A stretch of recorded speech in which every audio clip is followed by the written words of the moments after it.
Sa ngalan ng Ama, ng Anak at ng Espiritu Santo. Amen. Sumainyo ang Panginoon. At sumaiyo rin.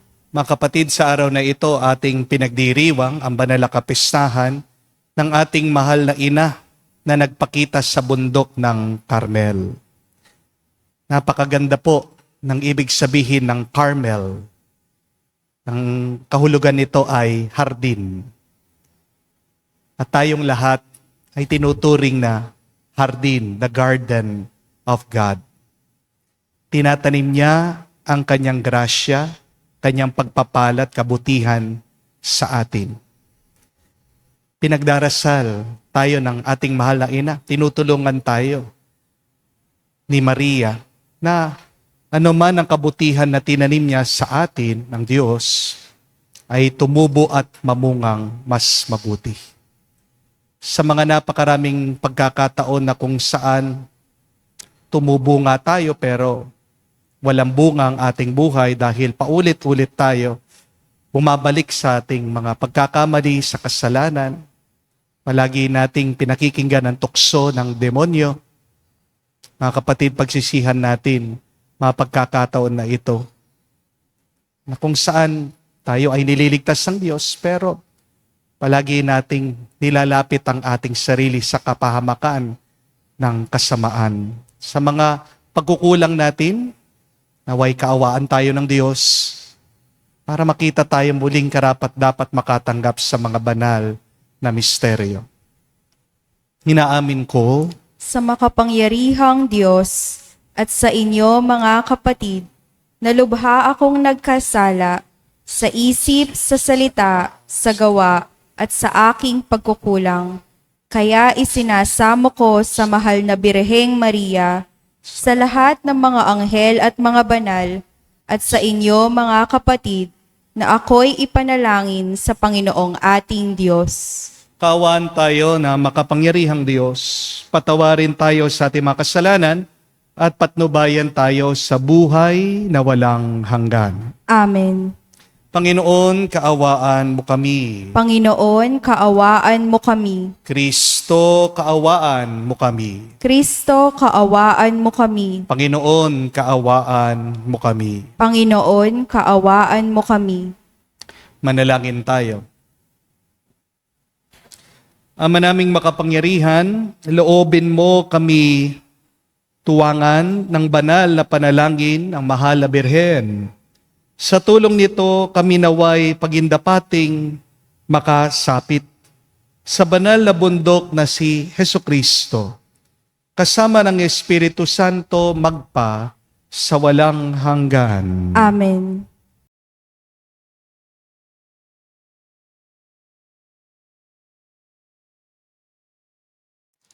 Pagbasa mula sa aklat ng Eksodo. Noong mga araw na iyon, si Moises ay nag-aalaga sa kawan ng biyanan niyang si Jethro. Minsan, itinaboy niya ang kawan pabagtas ng disyerto at nakarating siya sa Horeb, sa bundok ng Diyos. Doon, ang anghel ng Panginoon ay nagpakita sa kanya. Parang ningas sa gitna ng isang mababang punong kahoy. Kitang-kita ni Moises na nagliliyab ito, ngunit hindi nasusunog. Kaya't nasabi niya sa kanyang sarili, "Katakataka ito. Tingnan ko ngang mabuti kung bakit di nasusunog, gayong nagliliyab." Nang lalapit na si Moises, tinawag siya ng Panginoon, buhat sa nagliliyab na punong kahoy. "Moises, Moises." "Ano po iyon?" sagot niya. Sinabi ng Diyos, "Huwag kang lalapit.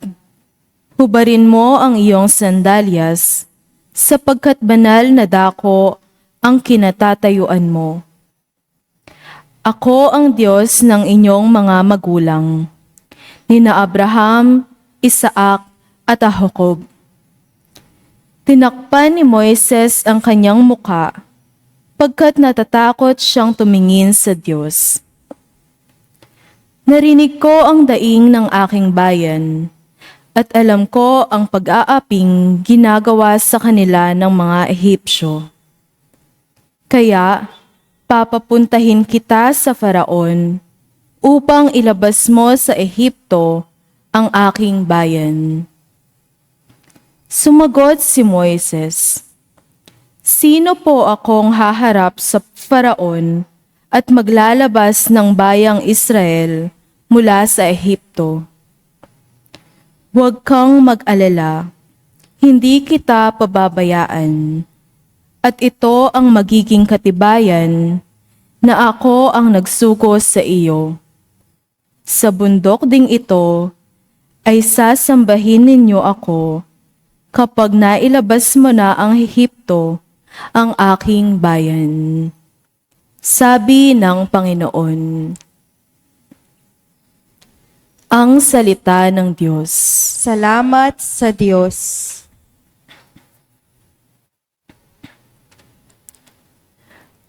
Ang ating mahabaging Diyos ay nagmamagandang loob. Ang ating mahabaging Diyos ay nagmamagandang loob. Panginooy papurihan, purihin mo kaluluwa. Ang pangalan niyang banal, purihin mo sa tuwina. Ikaw, aking kaluluwa, ang Diyos ay papurihan. At huwag mong lilimuting yaong kanyang kabutihan. Ang ating mahabaging Diyos ay nagmamagandang loob. Ang lahat kong kasalanay, siya ang nagpapatawad. Ang anumang aking sakit, ginagamot niyang lahat. Sa bingit ng kamatayan, ako ay iniligtas, at pinagpapala ako sa pag-ibig niya't habag. Ang ating mahabaging Diyos ay nagmamagandang loob. Ang poon ay humahatol, ang gawad ay katarungan. Natatamo ng inapi ang kanilang karapatan. Ang balangkas niya utos, kay Moises ibinilin, ang kahanga-hangang gaway na saksihan ng Israel. Ang ating mahabaging Diyos ay nagmamagandang loob.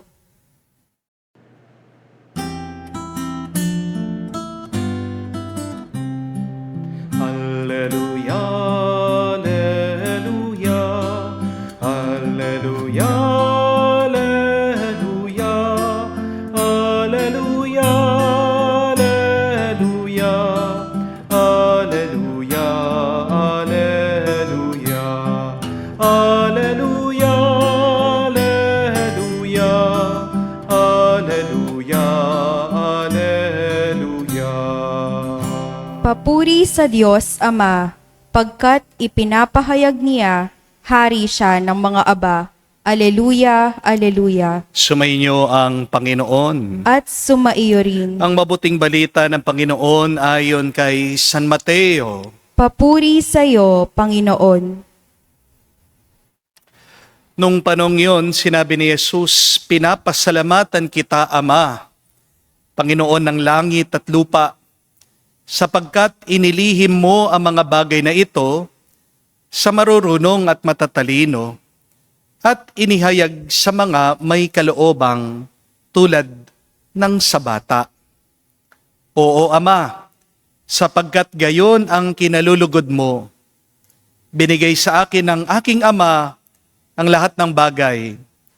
Walang nakakakilala sa anak kung hindi ang Ama, at walang nakakakilala sa Ama kung hindi ang anak at iyong marapating pagpahayagan ng anak." Mga kapatid, ang mabuting balita ng ating Panginoon. Pinupuri ka namin, Panginoong Hesukristo. Muli po, magandang araw sa inyong lahat.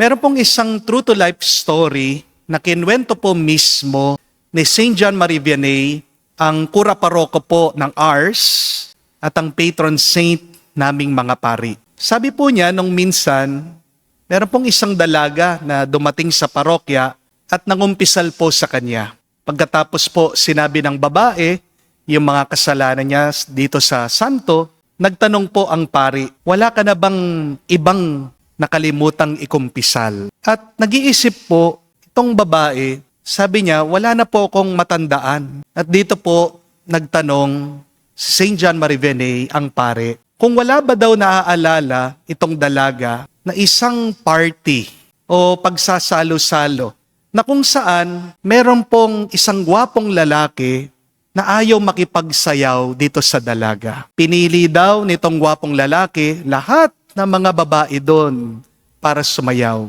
Natatanging itong babae na nagkukumpisal sa kanya ang hindi daw inanyayahan nung gwapong lalaki. Hindi daw pinansin itong dalaga. At tinanong daw po itong pare, si St. John Marie Vianney, yung dalaga, kung naaalala ba niya yung lungkot na naramdaman niya nung gabing yun. Kasi hindi siya niyaya, hindi siya pinuntahan, nilapitan nitong gwapong lalaki. At doon na po naalala ng babae. Sabi niya, o nga po, no, napakasakit ng aking loob nung gabing yun. Kasi tinitignan ko po yung lalaki, gusto ko talaga nalapitan niya ako para makipagsayaw siya sa akin. Pero kahit na paano ko siya tignan, hindi niya ako matignan ng diretsyo. Tinatanggihan niya yung aking pag-aaya.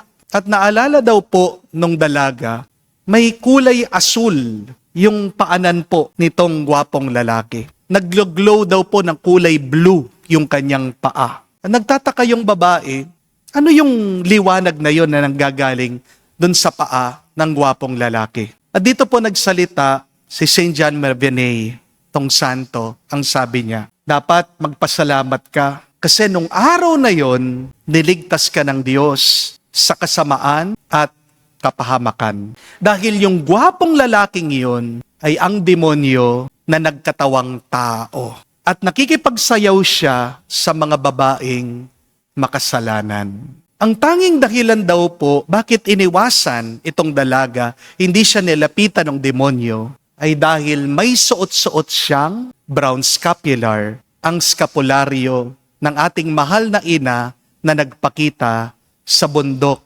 ng Carmelo. At sabi po ng isang exorcist na pare, si Father Chad Rappinger, isa daw po sa mga pinakakinamumuhian at iniiwasan ng demonyo ng masamang espiritu ay yung mga taong may sinusuot na brown scapular. Kapag daw po nag-e-exorcise sila o nagpapalabas ng demonyo sa mga inaalihan nito o mga sinasaniban, ang una daw pong inaalis nitong demonyo ng tao ay yung pinapasuot nilang brown scapular. Kapag pinasuotan ng brown scapular, yung taong sinaniban ng demonyo, nararamdaman daw nila na parang sinusunog yung kanilang leeg. Sabi po kasi ng ating mahal na ina, si Maria, no nagpakita po siya kay Saint Simon Stock sa bundok ng Carmel, that whoever wears this scapular devoutly and perseveringly shall be given a sign of salvation, a pledge of peace, and a protection from danger. Pero, para po maging mabisa ang skapularyo na suot natin, dapat meron pa tayong dalawang gawin. Ang una ay dapat palagi tayong magrosaryo. At pangalawa, kailangan tayong magsisi sa ating mga kasalanan, tayo'y mangumpisal sa Diyos. One of the best partner of the scapular is praying the Holy Rosary. Wala pong bisa ang skapularyo at ang rosaryo kung hindi tayo nagdadasal sa Diyos. Amen? Hindi lang po palamuti o dekorasyon ang skapularyo at ang rosaryo. Kapag sinusuot mo ang skapularyo, pag nagdadasal ka ng rosaryo, ito po ay isang tanda ng malalim na paniniwala mo, pananalig at pananampalataya sa Diyos. Isang dahilan bakit hindi nananalangin ang tao ay dahil sa kanyang kataasan ng loob. Prayerlessness starts with pride. You think you are better than God. That is why you do not pray. When you pray, you show your deep trust to God. Kaya nga, pag ikaw ay nakasuot ng skapularyo, pag nananalangin ka ng rosaryo, pinapakita mong yung pagpapakumbaba, pananalig sa Diyos, diyan ka mas binabasbasan at pinagpapala ng may kapal. Amen? But second, we must repent so that we can also receive God's protection. Wala din pong kwenta ang skapularyo kung patuloy ka pa rin sa iyong pagkakasala. Tanda po ang skapularyo ng ating pagnanais na maging mabuti at tapat. Harinawa, yung iba po sa inyong nakasuot na ng brown scapular. Huwag gawing anting-anting ito. Tandaan niyo po ito. Kahit na magsuot ka ng skapularyo, kung naman nagmamaneho kang nakainom o lasing, mababangga at mababangga ka pa rin. Di po ba? Kahit na magskapularyo ka, kung naman manginginom ka, nagbibisyo ka, may tsansa na magkakasakit ka, magkakakanser ka. Di po ba? Kahit na magsuot ka ng skapularyo, at kung mambababae ka lang, sisirain mo lang yung kapayapaan, yung tuwa, yung pagmamahalan niyo sa inyong pamilya. Mga kapatid, hindi ka nililigtas ng skapularyo sa bunga ng iyong kasalanan. Pag nagkasala ka, ihanda mo sarili mo dun sa epekto ng pagkakamali mo. Ang dami po dyan, kalalaking tao, kala mo matapang. Pero pag dumadaan na sila dun sa epekto ng kanilang kasalanan, makikita mo, humahagulgul, babalik, lumalakad na kaluhod, papunta sa Diyos.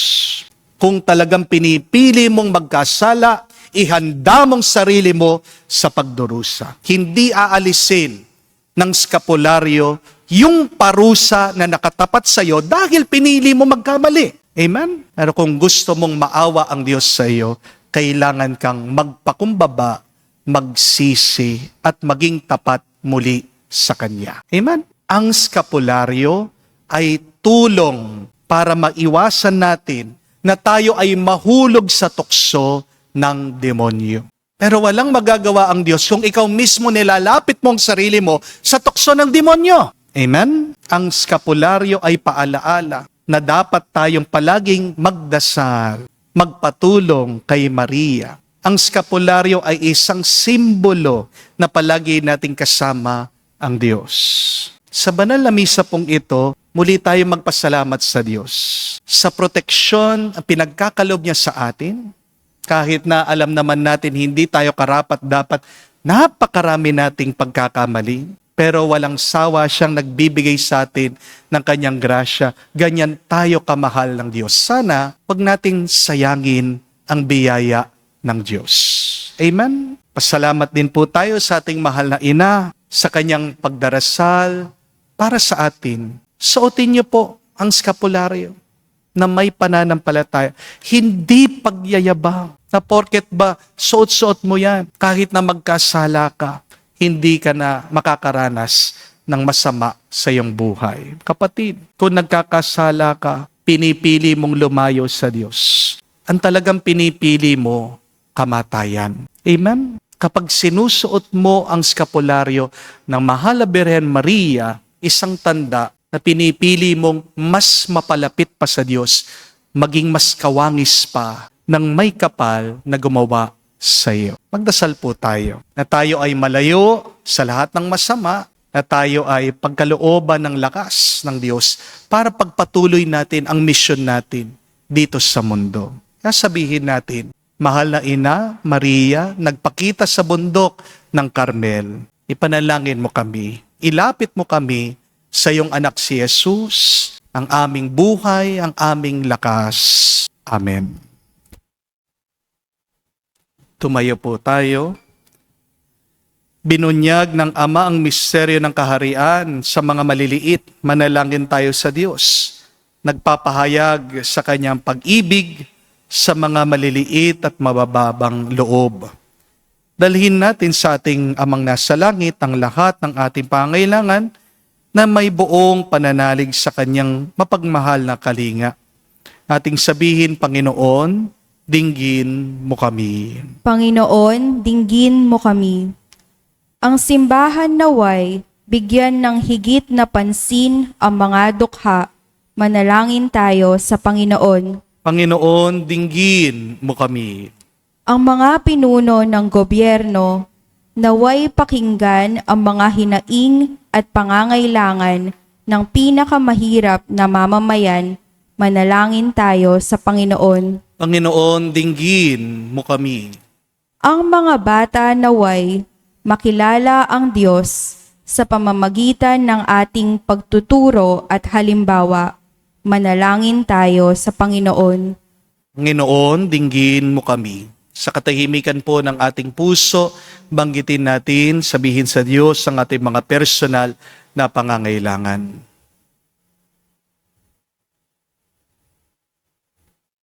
Panginoong Diyos, gawin mo kaming matalino sa iyong karunungan at tulungan mo kaming makasunod sa iyo sa kababaang loob na pinakita sa amin ng iyong anak. Hinihiling namin ito sa pamagitan ni Kristo, aming Panginoon. Amen.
Manalangin ngayon mga kapatid, parang ating mga paghahain ay kalugdan ng Diyos, amang makapangyarihan. Tanggapin nawa ng Panginoon itong paghahain sa iyong mga kamay, sa kapurihan niya at karangalan, sa ating kapakinabangan at sa buong sambayanan niyang banal. Ama naming lumikha, sa paggunita namin sa Mahal na Birhen, hinihiling namin ang aming paghahain ay lakipan mo ng mga kapunuan upang kami ay maging handog na kinalulugod mo kailanman. Sa pamagitan ni Jesucristo kasama ng Espiritu Santo, magpa sa walang hanggan. Amen. Sumainyo ang Panginoon. At sumaiyo rin. Itaas sa Diyos sa inyong mga puso at diwa. Itinaas na namin sa Panginoon. Pasalamatan natin ang Panginoong ating Diyos. Marapat na siya ay pasalamatan. Ama naming makapangyarihan, tunay nga marapat ay ikaw ang aming pasalamatan. Bukod mo ang pinagpala, maging ina ni Jesucristo, ang Mahal na Birhen nagpupuri at nagagalak sa iyo. Ikaw ang gumawa ng tanang dakilang bagay. Ikaw ang lumilingap sa lahat kailanman. Nilingap mo ang Mahal na Birhen bilang iyong abang alipin, na iyong binigyan ng tungkulin, kumalinga sa anak mong manunubos namin. Kaya kaisa ng mga anghel nagsisiawit ng papuri sa iyo nang walang humpay sa kalangitan. Kami nagbubunyi sa iyong kadakilaan.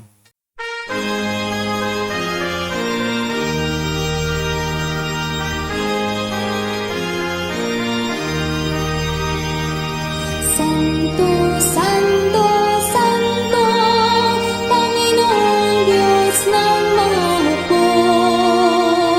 Napupuno ang langit at lupa ng kadakilaan mo. Hosana sa kaitaasan, pinagpalang na paninito sa ngalan ng Panginoon.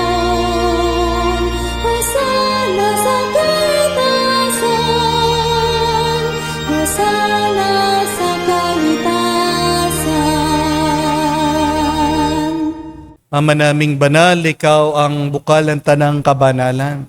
Kaya't sa pamagitan ng iyong Espiritu, gawin mong banal ang mga kaloob na ito upang para sa amin maging katawan at dugo ng aming Panginoong Heso Kristo.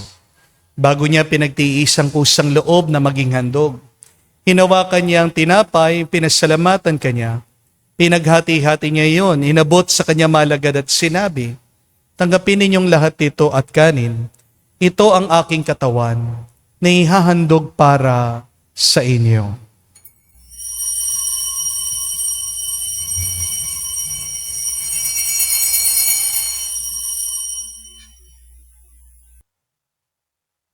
Gayon din naman nang matapos ang hapunan, hinawakan niya ang kalis, muli kanyang pinasalamatan.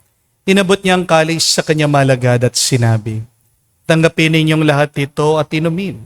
Ito ang kalis ng aking dugo, ng bago at walang hanggang tipan. Ang aking dugo na ibubuhos para sa inyo at para sa lahat, sa ipagpapatawad ng mga kasalanan. Gawin ninyo ito sa pag-alaala sa akin.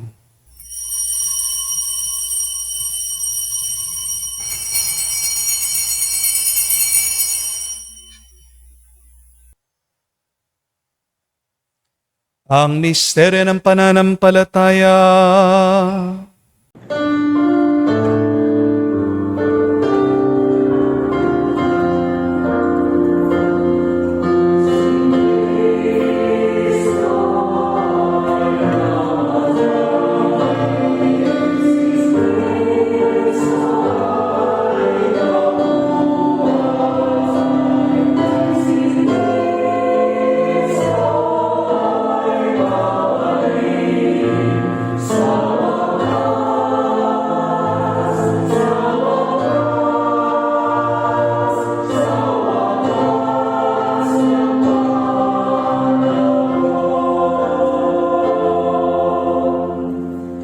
Ama, ginagawa namin ngayon ang pag-alaala sa pagkamatay muling pagkabuhay ng iyong anak. Kaya tinialay namin sa iyong tinapay nagbibigay buhay at ang kalis sa nagkakaloob ng kaligtasan. Kami nagpapasalamat dahil kami iyong minarapat na tumayo sa harap mo para maglingkod sa iyo. Sinasamo namin kami magsalo-salo sa katawan at dugo ni Kristo ay mabuklod sa pagkakaisa sa pamagitan ng Espiritu Santo. Amalingapin mong iyong simbahan, laganap sa buong daigdig. Puspusin mo kami sa pag-ibig. Kaisa ni Leon ang aming Santo Papa, si Florentino aming Arsobispo ng Tanang Kaparian. Alalahanin mo rin ang aming mga kapatid na nahimlay may pag-asang sila'y muling mabubuhay.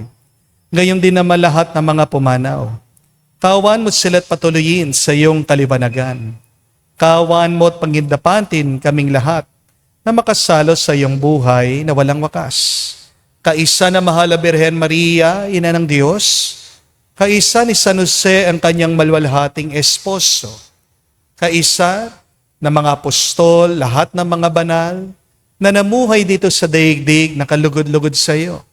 May pagdiwang nawa namin ang pagpupuri sa ikararangal mo sa pamagitan ng iyong anak, aming Panginoong Heso Kristo. Sa pamamagitan ni Kristo, kasama niya at sa Kanya, ang lahat ng parangal at papuri ay sa iyo, Diyos Ama, makapangyarihan, kasama na Espiritu Santo, magpasawalang hanggan. Amen, amen, amen. Sa nakagaling na utos sa turo ni Jesus sa Panginoon natin na Diyos, ipahayag natin ang lakas loob.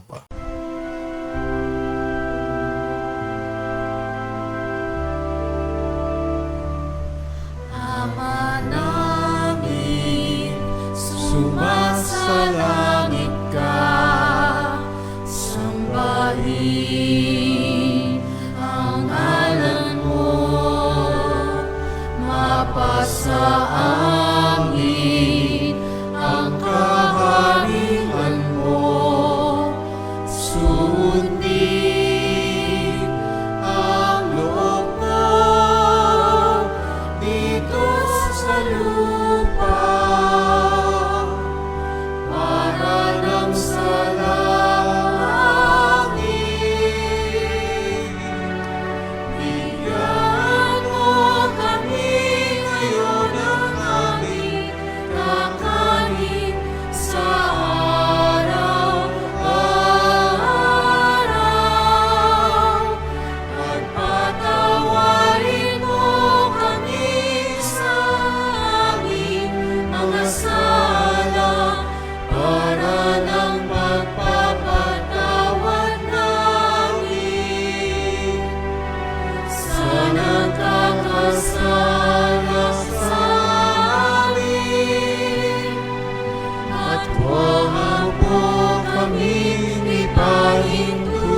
Hinihiling namin kami adyas sa lahat ng masama, pagkalooban ng kapayapaan araw-araw, ligtas sa kasalanan, ilayo sa lahat ng kapamakan, samantalang aming pinanabikan ang dakilang araw ng pagpapahayag ng tagapagligtas naming si Hesu Kristo. Sapagkat iyo ang kaharian at ang kapangyarihan at ang kapurihan magpakailanman. Amen. Panginoong Yesu Kristo, sinabi mo si mga apostol, kapayapaan ang iniwan ko sa inyo, ang aking kapayapaan binibigay ko sa inyo. Tungayan mo ang aming pananampalataya, huwag ang aming pagkakasala. Pagkalooban mo kami ng kapayapaan at pagkakaisa, ayon sa iyong kalooban, kasama ng Espiritu Santo magpa sa walang hanggan. Amen. Kapayapaan ng Panginoon ay laging sumainyo. At sumaiyo rin. Magbigayan po tayo ng kapayapaan sa bawat isa. Peace with you po. Kapayapaan po sa inyong lahat.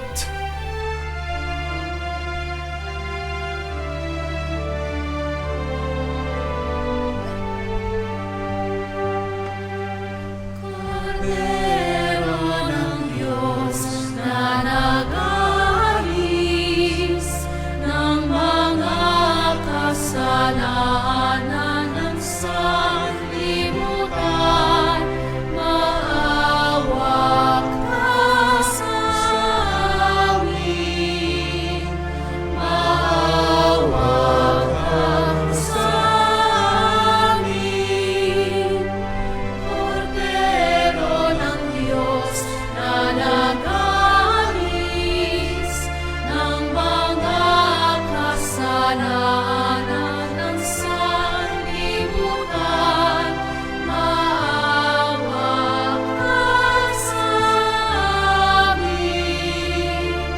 Maawa ka sa amin. Kordero ng Diyos na nag-aalis ng mga kasalanan ng sanlibutan, ipagkaloob mo sa amin ang kapayapaan.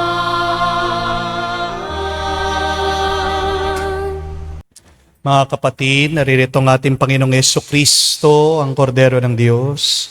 Siya nag-aalis sa mga kasalanan ng sanlibutan. Mapalad tayong lumalapit sa piging ng Kordero. Panginoon, hindi ako karapat-dapat na magpatuloy sa iyo, ngunit sa isang salita mo lamang ay gagaling na ako.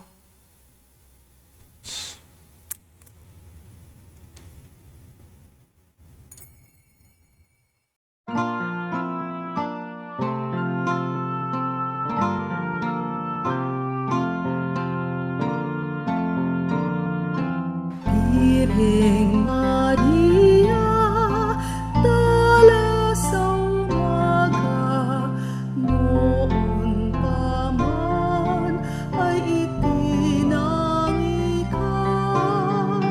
Ang iyong liwanag ang takdang lulupig kay Satanas, tao'y ililigtas.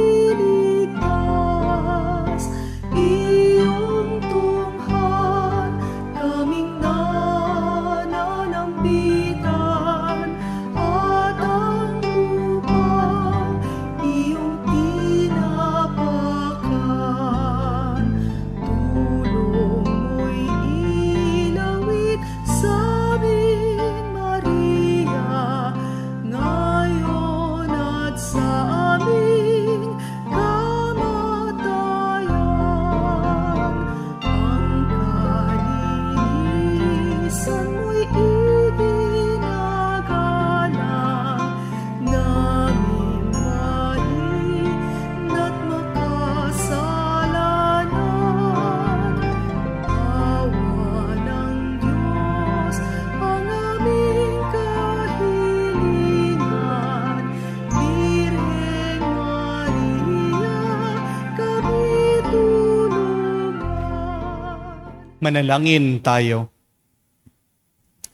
Ama naming mapagmahal, sa aming pagsasalo sa haing nagbibigay buhay, sa paggunita namin sa mahal na ina ng iyong anak, ay magdulot nawa sa amin ng iyong kagandahang loob, upang lagi naming madama ang iyong paglingap sa pamamagitan ni Jesucristo kasama ng Espiritu Santo, magpasawalang hanggan. Amen.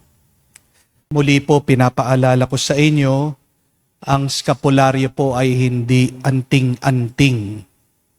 Ito po ay sakramental.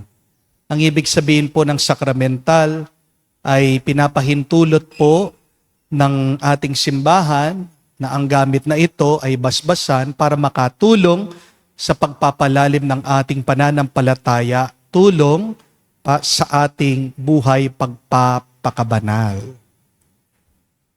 Hindi po ibig sabihin pag nakasuot ka na ng skapularyo, ay may permiso ka na, gawin mo na yung gusto mo, okay lang na magkasala. Hindi po ganun ang gamit ng skapularyo. Pag ikaw ay nagsusot ng skapularyo, ibig sabihin dapat mas nilalayo ka pa niyan sa tukso at sa masama.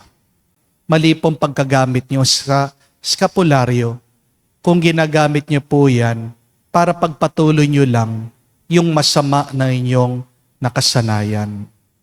Mas malala po ang parusa nyo nun. Kasi alam mo na nga mali, ginagawa mo pa. Hindi po ba? Kaya nga po, muli tayo ay magpatulong sa ating mahal na ina, kung man naisip natin, maramdaman natin na may mali tayong ginagawa, tayo'y magpakumbaba, magbalik loob sa Diyos. Dahil hindi tayo magiging payapa sa buhay pagkakasala. Ang nararamdaman mo pag ikaw ay gumagawa ng kasalanan, sarap. Pero hindi naman lahat ng sarap ay magbibigay sa iyo ng kabutihan. Not all pleasure is good. Tandaan mo kapatid, may kaluluwa ka pa rin. Harinawa, tulungan tayo ng ating mahal na ina na nagpakita dun sa bundok ng Carmelo na alagaan natin mabuti ang kaluluwang ito para pag tayo ay humarap sa Diyos kahit na paano ay hindi tayo mahiya. Maging karapat dapat tayo sa tulong na kanyang grasya na kamtan natin ang buhay na walang hanggan. Sumainyo ang Panginoon. At sumaiyo rin. At kayo basbasa ng Diyos, makapangyarihan sa lahat, sa ngalan ng Ama, ng Anak, ng Espiritu Santo. Amen. Ang ating misa ay natapos na, humayo kayo sa kapayapaan ni Kristo. Salamat sa Diyos.